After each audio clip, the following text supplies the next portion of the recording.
బుజ్జి ఆడపిల్లని లక్ష్మీదేవి స్వరూపం అంటారు కానీ నిజమేనా అనే? నువ్వు కూడా ఆడపిల్ల, నువ్వు కూడా లక్ష్మీదేవి స్వరూపమేనా అనే? మరి ఎందుకైనా నువ్వు అయిన దానికి పైసలు అడిగి సావగొడతావు?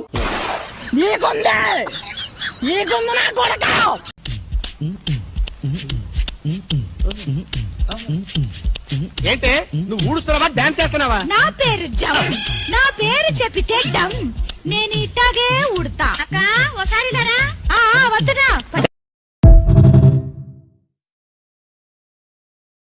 బుజ్జి బాగున్నావా? ఈ రోజు మా ఇంట్లో నేను ఏం కూర వండలేను.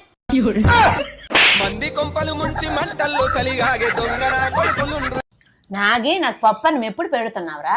నువ్వు పప్పు అన్నం గురించి ఆలోచిస్తున్నావా, నా పెళ్లి గురించి ఆలోచిస్తున్నావా అక్క? నీకు అంతగా పప్పు అన్నం తినాలనిపిస్తే చెప్పు అక్క, వండేసి పెడతాను. అంతేగా నా పెళ్లి గురించి మాట్లాడొద్దు అక్క. ఇలా ఆదివారం కదా, తిననీకేం చేయమంటావు? చికెన్ ఎప్పుడు చేయాలనా లేదంటే పులుసు పెట్టాలనా? మీ మావని అడగరాదే, ఆయనకి ఏం నచ్చితే చెయ్యి. మామా తిననీకే చికెన్ ఎప్పుడు చేయమంటావా? మా ఏంట్రా ఏదైనా పాట పాడమ్మా.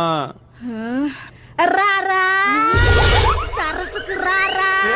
సరస్సుకు రాను, సంపేయడానికే వస్తాను. ఇంకేం పాడమంటావురా? ఏంటి నువ్వు దయ్యం పాట పాడుతున్నావు? దేవుడు పాట పాడొచ్చుగా. సరే పాడతాలే.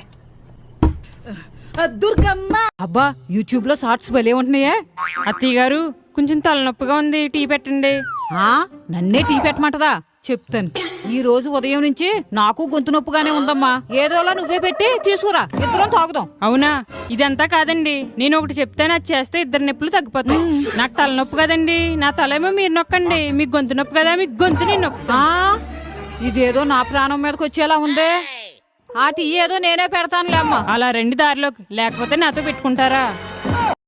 సర్లే గాని ఇదేంటి? Washing machine. ఏం చేస్తది? ఏం చేయడం ఏంటి? నువ్వు ఇప్పిన బట్టలన్నీ అందులో వేసుకుని అదే జాడించుకుని అదే ఉతుక్కుంటది. దండం మీద కూడా అరేస్తుందా? అదే దండం మీద ఆరేస్తే నువ్వు బార్ చాపుకుని పడుకుంటావా? ఏం చూస్తున్నారండి? మన వీధిలో ఎవరో కొత్తగా దిగినట్టున్నారు. అర్థమైంది. చెల్లి వీధిలో కొత్తగా దిగారా? ఆవిడకి వినిపించట్లేదు. చెల్లి వీధిలో కొత్తగా దిగారా? అవునన్నయ్య. అన్నీ అనిసింది. హ్యాపీయా?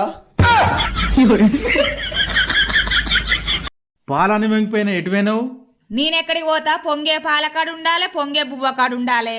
ఒక్కొక్కరిని చూడు, Dubai, Canada, America, Australia, Germany ఇవన్నీ చూసేదందుకు పోతారు.